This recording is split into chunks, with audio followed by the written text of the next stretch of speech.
এখন ভোর 5টা বাজে। আমরা ঢুকে গিয়েছি সুন্দরবনের মুচিরদুয়ানি নামে একটি খালের ভিতরে।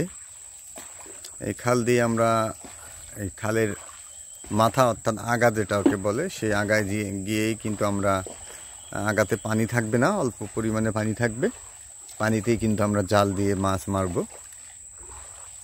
কিছুক্ষণের মধ্যেই হয়তো বা 10-15 মিনিটের ভিতরে আমরা পৌঁছে যাব মুচিরদুয়ানি নামক খালের শেষ প্রান্তে। প্রিয় দর্শক, প্রিয় ভাইরা, আপনারা যারা ভিডিও সুন্দরবনের এই অপূর্ব ভিডিও দেখবেন, সকলে এই ভিডিওর যে সারমর্ম অর্থাৎ এই ভিডিওর যে মানে কি বলে ভিডিওর যে মূল যে কারণটা, এই কারণটা নিয়ে সুন্দর একটি মন্তব্য করবেন, তাহলে আমরা আরও বেশি উৎসাহিত হব। পরবর্তীতে আমরা এই ধরনের আরও ভিডিও আপনাদেরকে দেখানোর চেষ্টা করব।